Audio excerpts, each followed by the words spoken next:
Hello प्रिय विद्यार्थियों, आप सभी का MBR government college Balotra YouTube channel पर हार्दिक स्वागत है। आज हम BA प्रथम वर्ष राजनीति विज्ञान के पेपर द्वितीय भारतीय शासन और राज्य व्यवस्था वाला जो पेपर है उसका टॉपिक भारतीय संविधान की विशेषताओं के बारे में बात करेंगे।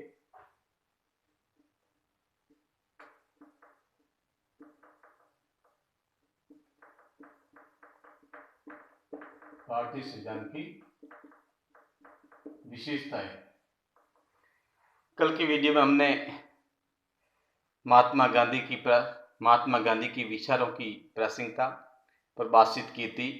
उनकी 150वीं जयंती के अवसर पर उनके बताए गए आदर्श और उनके आदर्श को किस प्रकार से भारतीय संविधान के भाग 4 में उसको किस प्रकार से एक निर्देशित किया गया था, उसके बारे में कुछ बातचीत की थी। उसके बाद में हमने भारतीय संविधान के प्रमुख स्रोतों के बारे में बात की थी कि हमारे देश के जो संविधान लिखा गया था उस संविधान में कौन कौन से स्रोत, एक तो देशी स्रोत कौन कौन से थे और विदेशी स्रोत कौन कौन से थे। तो उस प्रकार से उनमें हमने अध्ययन किया था कि 1935 का भारत शासन अधिनियम और 1928 की नेहरू रिपोर्ट, ये हमारा देशी स्रोत था। उसके बाद में जो विदेशी स्रोत थे, उस विदेशी स्रोतों में हमने अलग अलग देशों के संविधान से भारतीय संविधान में कौन कौन सी व्यवस्था को ग्रहण किया गया था, ब्रिटेन से क्या लिया था, अमेरिका से क्या लिया था, स्विट्जरलैंड से क्या लिया था, आयरलैंड से क्या लिया था, जर्मनी से, ऑस्ट्रेलिया से। तो तमाम प्रकार के जो संविधान थे उन संविधानों की जो विशेषताएं थी या उनमें से जो व्यवस्थाएं भारत के संविधान में ली थी उसके बारे में अध्ययन किया था। आज हम बात करते हैं भारतीय संविधान की प्रमुख विशेषताओं के बारे में। भारतीय संविधान की पहली जो विशेषता है ये एक लिखित एवं वृहद संविधान है। ये एक लिखित एवं विशाल, या इसको विशाल संविधानों की श्रेणी में भी कह सकते हैं। लिखित एवं विशाल संविधान। लिखित संविधान, आपने देखा होगा कि संविधान दो प्रकार के, जो लिखित एवं अलिखित संविधान, दो प्रकार की श्रेणी में आता है। जैसे ब्रिटेन का जो संविधान है वो अलिखित संविधान है। हमने काफी कुछ व्यवस्थाएं ब्रिटेन के संविधान से ग्रहण की थी, लेकिन हमारा देश का जो संविधान है अमेरिका की तरह एक लिखित संविधान है और दुनिया का एक लोकतांत्रिक देश वाले देशों में से एक बहुत बड़ा, भारत एक बहुत बड़ा लोकतांत्रिक देश है और उनका संविधान बहुत ही एक विशाल है। भारत का जो मूल संविधान लिखा गया था उस मूल संविधान में 22 इसके भाग थे और 395 इसके अनुच्छेद थे और उस समय उसकी 8 अनुसूचियां थी।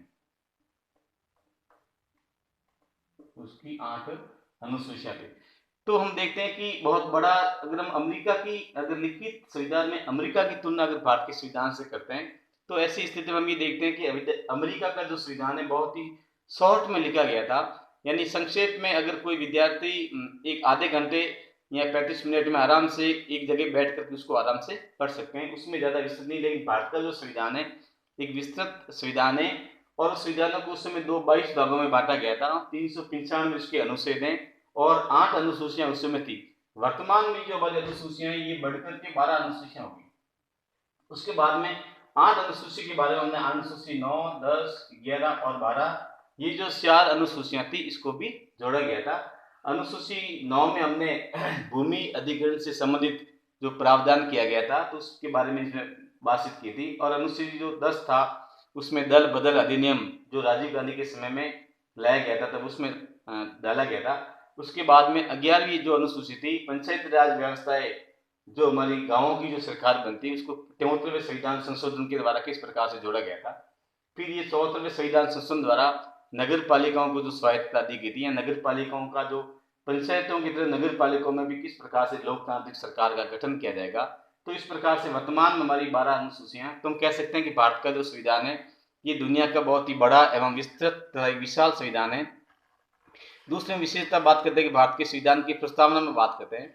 भारत के संविधान की प्रारंभ में भारत के संविधान की जो प्रस्तावना दे रखी है, हम भारत के लोग, यहाँ से जो प्रारंभ होती है जो भारत की प्रस्तावना की, इसका मतलब we the people of India यानी कि भारत का जो संविधान है वो एक पूरे भारत की जनता का एक प्रतिनिधित्व करता है। हालांकि संविधान जो बनाया गया था वो संविधान सभा के द्वारा संविधान बनाया गया था, लेकिन ये संविधान पूरे देश की जनता का प्रतिनिधित्व करता है, जनता की भावनाओं का जो प्रतिनिधित्व करता है। उसमें किस प्रकार से लोगों को राजनीतिक, आर्थिक और सामाजिक न्याय की पुष्टि किस प्रकार से की जाएगी, हमें विचार की अभिव्यक्ति किस प्रकार से प्रदान की जाएगी। तो इस प्रकार से भारतीय संविधान की प्रस्तावना एक संविधान में दे रखी है, और वो प्रस्तावना हमारे संविधान के एक हृदय और आत्मा के रूप में है। और उस प्रस्तावना के आधार पर हम आइडेंटिफाई कर सकते हैं कि भारत के संविधान की जो किस प्रकार से इसमें जो विशेषताएं होगी, या यहाँ के नागरिकों के किस प्रकार से जो भाव होंगे, देश के प्रति किस प्रकार से उन्हें किस प्रकार से अधिकार प्रदान किए जाएंगे। तो इस प्रकार की जो तमाम प्रकार की जो जानकारी है वो जानकारी हमें भारत के संविधान की प्रस्तावना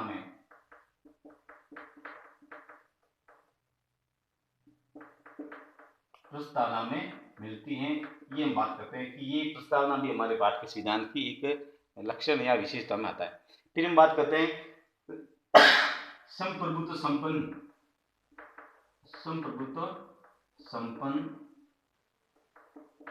भारत का जो संविधान है एक संप्रभुत्व संपन्न संविधान है, यानी कि आजादी के बाद में हमारे देश पर किसी भी प्रकार का कोई आधिपत्य नहीं रहता। ब्रिटिश सरकार का जो हमारे ऊपर उपनिवेशी काल में जो हमारे ऊपर जो एक अस्तित्व था, ये संप्रभुत्व ब्रिटिश सरकार का था, ब्रिटिश पार्लियामेंट का था। लेकिन हम 15 अगस्त 1947 को जो भारत आज़ाद हो गया था, और आज़ादी के बाद में हम आंतरिक और बाहरी रूप से हम आंतरिक एवं बाहरी रूप से स्वतंत्र हो गए थे।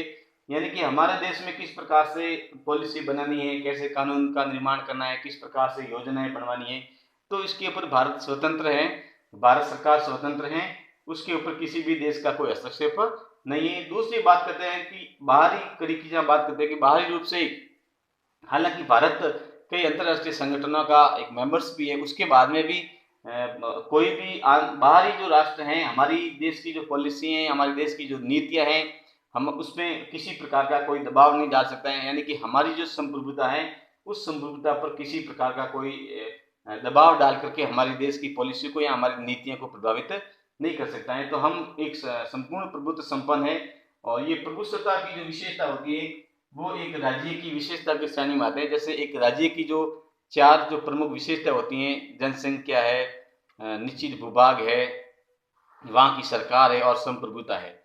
तो आज़ादी से पहले की जहाँ बात करते थे कि उस समय हमारे पास में संप्रभुता नहीं थी, क्योंकि उस समय हमारी जो संप्रभुता थी वो ब्रिटिश सरकार के अधीन थी। लेकिन 15 अगस्त 1947 से हम जब आज़ाद हो गए थे, तो उसके बाद में हमारी जो संप्रभुता है हमारे स्वयं के पास में, इसके ऊपर किसी भी बाहरी कड़ी या किसी अंतर्राष्ट्रीय संगठन या किसी एक शक्तिशाली राष्ट्र का हमारे ऊपर किसी प्रकार का कोई आधिपत्य नहीं है। तो इस प्रकार की भारत के संविधान की विशेषता थी।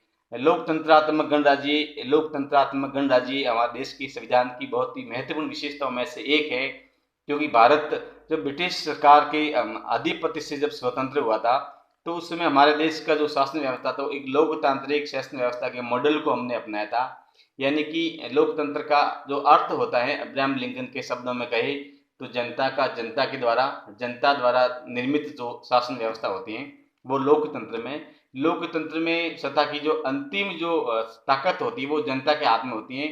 एक देश का या राज्य का किस प्रकार से शासक निर्माण किया जाएगा, यानी कि देश का प्रधानमंत्री कौन बनेगा, देश राज्यों के राज्यपाल कौन बनेंगे, ठीक है ना। तो इस प्रकार की जो व्यवस्था होती है ये लोकतंत्र में जनता के पास में अधिकार होता है कि जनता जब चाहे तब चुनाव में अगर कोई शासक या प्रधानमंत्री या राज्य का मुख्यमंत्री अगर सही तरीके से कार्य नहीं करता है या जनता की अपेक्षाओं के अनुकूल खरा नहीं उतरता है, तो चुनाव में जनता के पास में अधिकार है कि वो उसको परिवर्तन भी कर सकते हैं। तो इस प्रकार से लोकतंत्रात्मक शासन व्यवस्था देश में अपने लिए ये भारतीय संविधान की बहुत ही महत्वपूर्ण विशेषता है। उसके बाद में हमने संसदीय सरकार को चुना था। हमने पहले भी पढ़ा था कि भारत की जो राज्य व्यवस्था होगी उस राज्य व्यवस्था में किस प्रकार का रूप हमारा होगा। तो हमने उस समय अमेरिकी मॉडल को नहीं अपना करके ब्रिटिश पार्लियामेंट के मॉडल को अपनाया था। और आज हमारे देश में संसदीय शासन व्यवस्था है, और संसदीय शासन व्यवस्था में हम देखते हैं कि व्यवस्थापिका के प्रति कार्यपालिका एक उत्तरदायित्व उनका होता है और ये जनता के रूप से विशेष रूप से उत्तरदायित्व होता है। तो इस प्रकार से हम ये कह सकते हैं कि भारत में जो एक पार्लियामेंट्री सिस्टम है, जिसमें प्रधानमंत्री और जो का मंत्रिमंडल होता है उसके पास में विशेष पावर होते हैं, और जब आवश्यकता अनुसार देश में कोई ज़रूरत पड़ती है तो उसके अनुसार वो संसद के द्वारा संविधान में संशोधन करवाना हो या कोई नए नए कानून बनाना हो, तो इस प्रकार की व्यवस्था इसमें पाई जाती है। फिर हम इसकी बात करते हैं कि हमारे यहाँ मूल अधिकारों की जब बात करते हैं, फंडामेंटल राइट, मूल अधिकार, ये भी भारत के संविधान की विशेषता बताता है। संविधान का जो भाग 3 है सबसे महत्वपूर्ण है। संविधान के भाग 3 को मैग्ना कार्टा के नाम से भी जाना जाता है, क्योंकि संविधान के भाग 3 में आर्टिकल 12 से लगा करके आर्टिकल 12 से 35 के जो बीच में जो प्रावधान किया गया था, इसमें मूल अधिकारों के बारे में व्यवस्था दी गई थी, जो हमें एक फंडामेंटल राइट के रूप में लोगों नागरिकों को किस प्रकार से अधिकार मिलेंगे, इसके बारे में एक व्यवस्था दी गई थी। हालांकि हम अलग से जो इसका जो मूल अधिकार का जो टॉपिक है, इसको अलग से इसका एक वीडियो के माध्यम से मैं आपको समझाने का प्रयास कर रहा हूँ। फिलहाल हम यही देखते हैं कि भारत के संविधान की विशेषताओं में मूल अधिकार को भी एक विशेषता के रूप में शामिल किया गया है, जो हमें लोकतंत्र में हमें जनता को संविधान के द्वारा कौन कौन से जो अधिकार दिए गए हैं, और इन अधिकारों का अगर हनन होता है या अधिकारों पर अतिक्रमण किया जाता है तो ऐसी स्थिति में व्यक्ति को न्यायालय में जाने का अधिकार होगा। उसके बाद में हम बात करते हैं कि संविधान का भाग 4 जो राज्य की नीति निर्देशक तत्वों के बारे में बात करता है। यहाँ पर हम लोकतांत्रिक शासन व्यवस्था की जो एक भावना है या सामाजिक लोकतंत्र लोगों को किस प्रकार से स्थापित किया जाए, लोगों को आर्थिक लोकतंत्र किस प्रकार से मिले, देश में अमीरी और गरीबी की जो खाई है किस प्रकार से मिटी जाए, तो संविधान का जो भाग 4 है ये बहुत ही महत्वपूर्ण भाग है, जो हमारे भारत के संविधान की विशेषता होती हैं। और इसमें यह भी प्रावधान किया गया कि जब भी राज्य या केंद्र के द्वारा कोई कानून बनाया जाएगा तो ऐसी स्थिति में वो संविधान के भाग 4 का अध्ययन करेंगे, उसमें दिए गए जो नीति निर्देशक तत्व हैं उनकी पालना करते हुए देश में कानून व्यवस्था बनाई जाएगी। उसके बाद में स्वतंत्र न्यायपालिका भी हमारे देश के संविधान की विशेषता में आता है। न्यायपालिका को एक स्वतंत्र दर्जा दिया गया था। न्यायपालिका की जो व्यवस्था है हमने ब्रिटिश अमेरिकी संविधान से ग्रहण किया था कि देश की जो न्यायपालिका एवं निष्पक्ष एवं स्वतंत्र रूप से काम करेगी, जिससे कि वो सरकार की किसी भी प्रकार की नीतियों से प्रभावित नहीं होगी।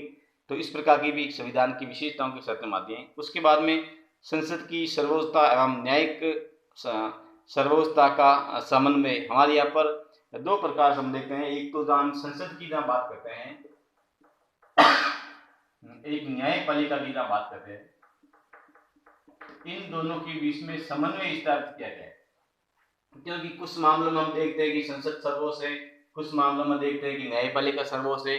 क्योंकि अगर संसद के द्वारा कोई कानून बनाया जाता है और अगर वो कानून संविधान का अतिक्रमण करता है, तो ऐसी स्थिति में इसके न्यायपालिका के पास में अधिकार है कि न्यायपालिका उस कानून को एक अवैध घोषित कर सकती है या संसद द्वारा बनाए गए कानून में से कुछ भागों को हटा भी सकती हैं अगर वो संविधान का उल्लंघन करता है। तो ऐसी स्थिति में देखते हैं कि न्यायपालिका की यह सर्वोच्चता देखने को मिलती है। लेकिन कई बार न्यायपालिका के द्वारा जो निर्णय दिए जाते हैं, उस निर्णय में कई बार संसद उस पर कानून बनाकर उसमें परिवर्तन भी कर सकता है। तो कई बार हम देखते हैं कि संसद की भी सर्वोच्चता यहाँ देखने को मिलती है। तो इस प्रकार से हमारे यहाँ पर संसद और न्यायपालिका है, इनकी दोनों की जो सर्वोच्चता है उसमें एक समन्वय का स्थान देखने को मिलता है। और उसके बाद में सबसे महत्वपूर्ण विशेषता हमारे कठोर एवं लचीलेपन का मिश्रण, ये भारत के संविधान की एक सर्वोच्च विशेषताओं में आती है। कठोर एवं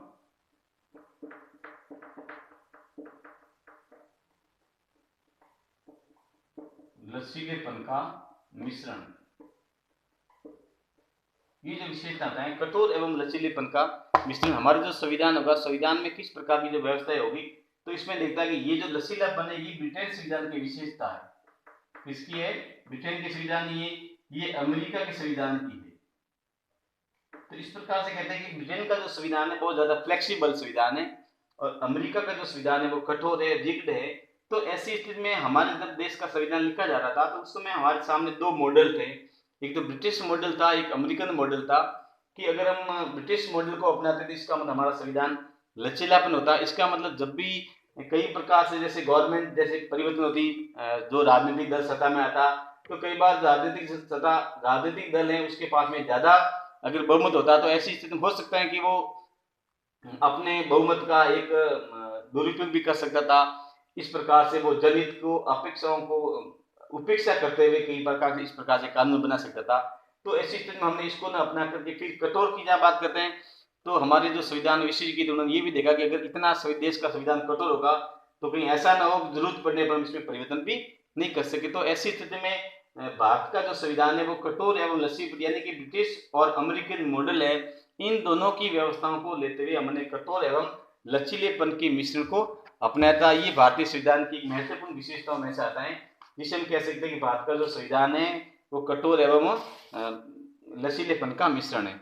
फिर एकल नागरिकता की व्यवस्था भारत के संविधान में की गई थी। हालांकि भारत का जो संविधान है एक संघात्मक ढांचा है, और जहाँ पे संघात्मक ढांचा होता है वहां पर दो प्रकार की नागरिकताएं मिलती हैं, जैसे अमेरिका की जहाँ बात करते हैं हम। लेकिन यहाँ पर जो हमारे देश की जो नागरिकता है वो एकल नागरिकता है।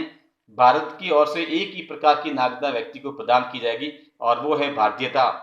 ये हमने इसलिए इस मॉडल को अपनाया था क्योंकि हम देखते थे कि हमारे देश की जो एकता एवं अखंडता है वो किस प्रकार से सुरक्षित रहे।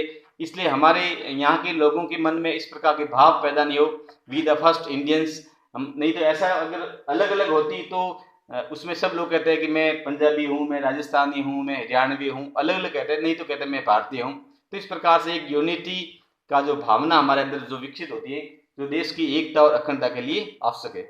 वयस्क मताधिकार की जहाँ बात करते हैं तो वयस्क मताधिकार की व्यवस्था भी भारतीय संविधान की विशेषता में आता है। हमारे देश में यहाँ की जो नागरिक हैं उन नागरिकों को 21 वर्ष की आयु पूरी होने पर स्त्री और पुरुष को उसमें एक मताधिकार का जो अधिकार दिया गया था संविधान में। लेकिन बाद में देखा गया कि जो मताधिकार की जो आयु है वो आयु अधिक थी, और उस समय देश के युवा प्रधानमंत्री हुआ करते थे राजीव गांधी। तो उस उन्होंने क्या एक 61वें संविधान संशोधन करवाया था 1989 में। 61वें संविधान संशोधन पास करवा के बिल पास करवा के उन्होंने जो मतदाता की जो आयु है वो 21 वर्ष से घटाकर 18 वर्ष कर दी थी। अभी हमारे देश में जो वोट देने की जो उम्र है, मतदाता की जो आयु है वो 18 वर्ष है। 18 वर्ष की आयु प्राप्त लड़का हो या लड़के उसे मत देने का अधिकार मिलते हैं। तो ये भी एक हमारे देश की संविधान की विशेषता है। केंद्रोन्मुख संविधान, हम हालांकि वैसे तो हमारा जो संघात्मक ढांचा है, लेकिन हम देखते हैं कि देश में जो अधिकांश जो पावर्स हैं वो केंद्र की ओर इसका झुकाव है। तो केंद्रोन्मुख भी संविधान हमारा देश का संविधान है। पंथ निरपेक्ष राज्य की व्यवस्था भारत के संविधान में है। भारत का संविधान किसी भी व्यक्ति के साथ में जाति, रंग, भेद, क्षेत्र या भाषा के आधार पर किसी प्रकार का भेदभाव नहीं करता है। राज्य के द्वारा किसी प्रकार की भाषा को, किसी प्रकार का धर्म को घोषित नहीं किया जाता है। सभी धर्मों के लोगों को समानता का स्थान दिया जाता है। तो हमारा देश है, हमारा जो देश का जो संविधान है वो पंथ निरपेक्ष संविधान है। समाजवादी राज्य की स्थापना हमारे देश के संविधान में कर रखी है। संविधान की प्रस्तावना में ही हमने सभी लोगों को एक समतावादी समाज की स्थापना के लिए व्यक्ति को आर्थिक जो न्याय मिलेगा, उसकी प्रतिष्ठा है, अवसर की जो समानता है किस प्रकार से प्रदान की जाएगी। तो इस प्रकार से हमने एक समाजवादी व्यवस्था की बात भी की थी। और 42वें संविधान संशोधन द्वारा हमने ये समाजवादी शब्द है वो भारत के संविधान की प्रस्तावना में इसको अलग से जोड़ा भी था। उसके बाद मूल करते हुए भी भारत के संविधान की विशेषता में आते हैं। 42वें संविधान संशोधन 1946 में स्वर्ण सिंह समिति की सिफारिश पर भारत के संविधान में एक मूल कर्तव्य को भी जोड़ा गया था। उस समय 10 मूल कर्तव्य जोड़े गए थे, लेकिन बाद में एक और कर्तव्य जो शिक्षा का अधिकार था उसको जोड़ा गया था, और बाद में इसको एक मूल अधिकार के रूप में भी आर्टिकल 21 का जो भाग इसको बनाया गया था। तो ये भी मूल कर्तव्य भी भारत के संविधान की विशेषताओं की श्रेणी में आता है। अल्पसंख्यकों के हितों की सुरक्षा, भारत के संविधान में अल्पसंख्यकों के हितों की सुरक्षा को भी भारत के संविधान में स्थान दिया गया था। और धार्मिक जो अल्पसंख्यक है उनको आर्टिकल 29 और 30 का अध्ययन करेंगे तो उसमें देखते हैं कि धार्मिक रूप से जो अल्पसंख्यक व्यक्ति है तो उस लोगों को भी भारत के संविधान में उनकी स्वतंत्रता, उनकी धार्मिक संस्कृति एवं शिक्षा को देखते हुए उनको अधिकार प्रदान किए गए थे। यहाँ पर विधि का शासन है, विधि के समक्ष सभी व्यक्ति समान है। किसी भी व्यक्ति के साथ में जाति, लिंग, धर्म इत्यादि के आधार में कोई प्रकार का भेदभाव नहीं किया जाता है, यानी हम विधि के समक्ष समान है। कानून की दृष्टि में अमीर गरीब का यहाँ कोई भेदभाव नहीं है। ये भारत के संविधान की एक विशेषताओं में से एक है। उसके बाद में हम बात करते हैं कि भारत का संविधान विभिन्न संविधानों का एक मिश्रित है, या हम यूँ कह सकते हैं कि पूरी दुनिया का जो संविधान है, उन दुनिया के संविधानों का एक दर्शन भारत के संविधान में आपको देखने को मिलता है।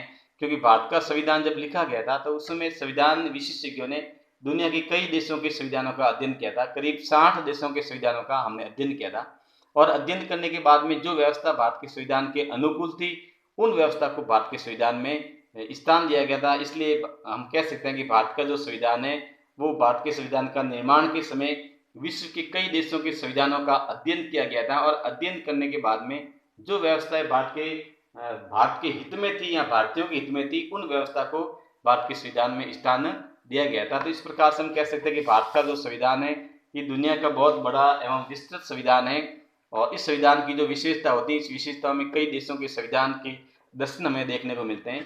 तो इस प्रकार से ये हमने भारत के संविधान की विशेषताओं के बारे में अध्ययन किया है। कई बार इसमें छोटे छोटे प्रश्न भी पूछ सकते हैं कि भारतीय संविधान की कोई 5 विशेषताओं के बारे में लिखिए, या कई बार बड़ा प्रश्न आता है तो उसमें ये कहा जाता है कि भारतीय संविधान की विशेषताओं का वर्णन कीजिए। तो इस प्रकार से आप में से विद्यार्थी समझ गए होंगे कि किस प्रकार से हमारे देश की भारतीय संविधान की प्रमुख विशेषताएं क्या क्या है। आप में से बहुत से विद्यार्थी इस मेरे यूट्यूब चैनल को रेगुलर देख रहे हैं, लेकिन कई विद्यार्थी ऐसे हैं जिन्होंने अभी तक यूट्यूब चैनल को नहीं देखा है।